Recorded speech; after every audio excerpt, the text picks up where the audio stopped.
Urbain, on a le dossier du château François Ier où il faudra s'attendre à ce qu'on va rentrer dans une phase où il va falloir finalement mettre quelque chose. Appel à idées, appel à projet, des travaux qu'on a dû... Attendez, laissez-moi.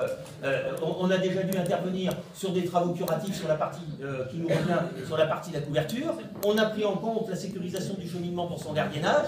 Là, on va rentrer dans le vif du sujet. Alors là, je reste là, je ne peux pas en dire plus parce que tant que l'appel à idées n'est pas fructueux, je ne peux pas, mais je ne peux pas faire complètement comme si on ne risquait pas d'avoir à assumer un minimum de choses, parce que le jour où ça sortira, on ne pourra pas dire, attendez, nous on n'est plus prêts là. Voilà, donc on est obligé d'intégrer le fait que l'État, pour une fois, les services de l'État en tout cas, ont l'air de vraiment s'y impliquer. La culture, elle dit, il n'a pas raté par écrit, j'attends la réponse par écrit, mais comme ils l'ont récupéré, ils vont être obligés de faire au moins, parce que de toute façon ils sont responsables des dégâts qui peuvent occasionner un certain nombre de travaux de mise en sécurité. Ça, c'est l'État, ils n'ont pas de sous, il y a un appel à projet, mais ils vont quand même mettre des sous pour le mettre en sécurité, parce que de toute façon, autrement, ils vont retrouver des arrêtés de péril, ils vont retourner faire quelque chose. Bon, mais là-dessus, on a quand même eu un certain nombre d'assurances, j'attends qu'elles soient actées, c'est pour ça que je n'irai pas plus loin aujourd'hui, mais on ne peut pas faire comme si ce projet n'existait pas, hein. Et puis on a quand même les parcelles qu'on a acquises, elles se dégradent, on est obligé de les prendre en charge. Il y a, en dehors de ça, il y a aussi le problème de la ressource en eau, je pense globalement, là aussi, beaucoup parlé pendant un nombre de temps, ce que certains, et je crois qu'on en a parlé au moins pendant la durée de 3 mandats précédemment, nous, en un an, on l'a fait. C'est normal, le dossier était prêt. Ah ben oui, parlons-en du dossier. Parlons-en. Mais non, mais le dossier. Mais monsieur Pruski, votre étude, zéro. Votre étude, zéro. On a vu pas du tout. Dans la ville. Surtout là-dessus. On s'y est attaqué en arrivant, monsieur Pruski. On s'y est attaqué en arrivant. Et vous n'avez pas pris en compte parce que c'est faux. Et on a eu ce grave problème d'eau à cause de vous. Non, tout le monde va rigoler. Tout le monde va rigoler. Ce problème d'eau, on l'a eu l'année dernière. On était censé régler le problème au moment où on est arrivé. Votre étude, monsieur Pruski, votre étude, elle valait rien. On nous a promis 50 à 60 mètres cubes. 20 mètres cubes. 20 mètres cubes. 20 mètres cubes. Vos études, elles sont à jeter la plupart. Mais vos études, on a dû reprendre. On a dû reprendre vos études. On a eu des surprises au percement des terrains. On a trouvé des vides. On a trouvé. Mais non. Mais justement, mais me dites pas que si on a été en rupture d'eau, c'est de notre faute. Personne ne le croira, monsieur Pruski. Voilà, d'ailleurs, je suis étonné que vous me parliez du prix, puisque d'après vous, il n'existe même pas dans l'Union. Donc quelqu'un qui ment, vous pensez... Voilà, aussi. Vous êtes bien, hein. Ben non, écoutez, vous avez dit qu'il n'avait même pas été foré. Donc en fait, le dossier, vous le découvrez ce soir, monsieur Pruski. Vous le découvrez ce soir, qui existe un puits à Villers-Cotterêts. Voilà. Donc vous êtes le plus mal placé pour en parler. Ensuite... Non, mais... L'opposition qui vient de vous dire, vous gêne. Donc, pas du tout, mais pas du tout. Vous brassez. Mais non, mais pas du tout, mais je pense. Mais pas du tout, mais c'est la réalité. Non, mais c'est la réalité. Voilà. L'opposition a démontré sur les chiffres. Les trucs, ils parlent d'eux-mêmes. Donc après, vous pouvez brasser. Mais non, mais les chiffres financiers, je vous explique pourquoi effectivement il y a des sommes pareilles pour expliquer ce qu'on a fait. Et on a fait ce forage, alors que vous, jusqu'à la semaine dernière, vous ne saviez même pas qu'un puits a été creusé. Il y a beaucoup de choses que vous ne savez pas d'ailleurs. D'ailleurs, il y a d'autres affirmations fausses que vous avez faites. Il y a d'autres mensonges d'ailleurs que vous êtes livrés. Oui, le centre-ville. Hein, quand on nous dit qu'il fallait se contenter de ce qu'on a octroyé 300 000 euros, rien. Ça a été débouté par le tribunal. Donc là aussi, vous avez menti au votre bien. Rien, pas un centime. Non, c'est vous qui avez été débouté en 2013, 2014. Mais si. Mais vous n'arrêtez pas de mentir. Mais venez consulter les pièces. C'est votre cinéma. Vous brassez parce que vous êtes en difficulté. Mais pas du tout. Comme vous faites. On n'est pas du tout en difficulté. On n'est pas du tout en difficulté. J'invite tous les citoyens à venir voir en mairie les pièces qui disent que on avait obtenu rien sur le contentieux. Ça a été débouté. Le rapport de l'expert que vous avez pris pour un jugement, monsieur Pruski confond un rapport d'expert avec un jugement. Ça, c'est grave. Voilà. Non, mais vous ne laissez pas la parole parce que vous avez tort. Vous confondez un rapport d'expert et un jugement. Ça, c'est grave. Hein, ça, c'est très grave. Voilà. Il n'y a rien sur la décision qui a été prise. Rien du tout. Hein? 0 euros. 0 euros. 0 euros. 0. Donc vous êtes, je pense même que vous mentez sciemment, hein, parce que je vais même vous donner une précision de ce coup-ci, parce que vous ne connaissez pas le dossier qui était en cours. Hein. Non, mais si, mais non, mais M. Prusky, la requête du 24 septembre 2013, c'était pas moi qui étais en 2013. Non, mais comme ça, les citoyens vont pouvoir venir vérifier. Les citoyens vont vérifier. Pour référer provision, mais vous ne savez pas ce que c'est qu'un référé provision. Voilà, a été rejeté.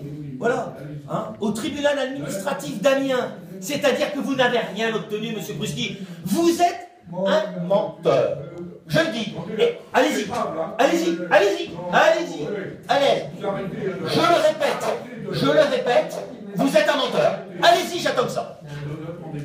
Allez-y, allez-y. Pas de problème. C'est des méthodes du FM, ça. Non, ah oui, bien sûr.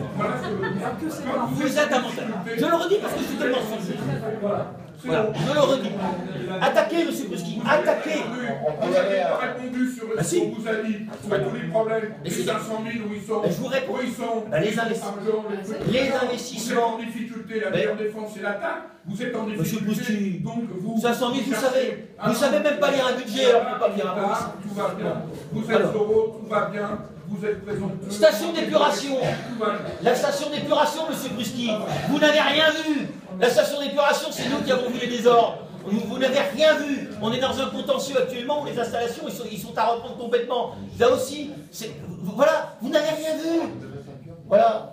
Et nous, on peut le prouver. Les citoyens peuvent venir en mairie, il y a les pièces, il y a les contentieux. Voilà. Je ne parle même pas de la cantine Donatello. La cantine Donatello, la seule opération que vous avez faite, on est en train de partir sur un contentieux parce que le maître d'œuvre est incapable de finir son travail. Voilà, donc on va en parler. C'est parce qu'il n'y a aucun problème, j'attendais que ça. Moi, je livre des arguments. Voilà, en matière d'investissement, la ressource en eau, on a parlé des problématiques d'assainissement, où vous avez envisagé des projets au coup par coup sans études de bassin versant. Voilà, par exemple, le quartier de gare, il y avait eu des études faites, mais vous étiez parti plutôt sur une activité du ressort de la communauté de communes. On a repris un certain nombre de choses. Nous avons réglé le problème du silo, où je vous rappelle, vous n'avez rien fait, et celui qui était avant vous, lui, il s'était planté sur la préemption. Donc voilà. Bon, en termes de contentieux, on a le centre-ville. Le centre-ville, c'est pas vous, mais il y en a autant pour M. Gervais. Hein. Il a fait partie de l'équipe qui nous a mis le centre-ville, parce qu'on ne va pas s'en sortir indemne du centre-ville. C'est sûr qu'on n'aura pas d'impôt sur tout, dans le meilleur des cas. Hein. Et là, c'est pas nous. Donc il y en a pour tout le monde. Ça, voilà. Alors c'est vrai qu'on ne peut pas faire parfois certaines choses parce qu'on passe beaucoup de temps à réparer, excusez-moi, mais les sottises, poliment, des autres. Des moustiers, on va aller aussi, vous aviez fait un marché multisite. Alors je vous explique ce que c'est qu'un marché multisite. Sur le même marché, vous avez mis Donatello, 2 moustiers, et vous aviez mis Labouré. Est-ce qu'on pourrait avancer sur le... attendez, je réponds à des accusations qui sont portées. Parce que là, on est en train de reparler de tout ce qui se... mais non, mais attendez, Madame Breton, s'abréger parce que demain, il y a beaucoup de gens qui se lèvent. Bah oui. Mais Madame Breton, quand on est élu, bon... Je sais que quand on est élu, effectivement, quand on est élu, on doit être là. Moi, je sais que ça vous gêne. Vous avez votre pouvoir pour moi, contrairement à d'autres de vos collègues. Mais je réponds. Donc, je voudrais simplement, si c'était possible, qu'on ne refasse pas les 18 mandats derrière, mais qu'on... Je sais que ça vous gêne, mais c'est la réalité. Monsieur Prusky le nie. Ce qui me gêne, c'est le temps là qui passe. Alors à ce moment-là, moi je n'aurais pas le temps de répondre. Alors dites à Monsieur Prusky de ne pas faire des attaques qui sont absolument qui sont des mensonges, je le répète. Est-ce qu'actuellement je peux donner un pouvoir et m'en aller, s'il vous plaît? Parce que là, moi, je ne peux pas rester. Est-ce que vous voulez, vous êtes libre. Non mais je réponds aux attaques. Quand il y a des gens qui disent dans la presse, qui racontent des mensonges, qui disent qu'on n'a rien fait, alors qu'on passe le temps à récupérer les bêtises de certains de nos prédécesseurs, qu'on a des projets qu'on est en train de se donner une force de frappe pour les mettre en œuvre, et les citoyens vont avoir l'occasion de voir ce qui va sortir. Quand on voit des dossiers que vous ne connaissez même pas alors que vous étiez même en exercice, et ça on peut le démontrer à n'importe qui à la mairie, je vous invite à y venir. Vous allez voir, ça va être passionnant. Hein, les problématiques d'assainissement, le quartier de gare, le silo, bah c'est pareil, nous on va le faire. Hein, l'affichage électronique, on va les mettre en place. La vidéosurveillance, c'est un marché qui est parti également. La gendarmerie nous a donné acte. Tout ça, c'était en étagère. On attendait. Voilà. Même les ralentisseurs, putain, si la famille voulait mettre en ordre. On a des services supplémentaires, le périscolaire du matin, qu'il faut mettre en œuvre. Ça aussi, c'est vrai, il va y avoir aussi la main-d'œuvre. À partir du mois de septembre 2016, on va pouvoir le mettre en œuvre de 8h à 8h30. Nous sommes en train également d'élargir le périmètre des prestations offertes par Atos afin de rétablir la légalité entre les deux centres, voilà, Atos et Aramis. Voilà, mais c'est vrai. Si ça vous lasse, ça prouve qu'on a tellement de projets que vous n'avez même pas la patience de les entendre. Ça prouve qu'on en a. Voilà. Voilà. Mais en tout cas, monsieur Pruski, vous êtes ridicule. Ridicule d'affirmer des choses, et là, les Gautrasiens n'auront plus de mal à le voir. C'est tellement gros que ça passe même plus. Voilà. Donc, je récidive. Attaquez, hein, surtout. Ah, là, on va pouvoir être sur la place publique. Voilà, donc effectivement, le budget investissement, pour parler clair, qui aujourd'hui est un peu atrophié, on va devoir assurer à mi-mandat et peut-être même avant. Par contre, tout va sortir en même temps. Parce qu'il nous a fallu étudier ou réétudier cela. Voilà. Parce que rien n'était prêt. Ou correctement prêt. Voilà.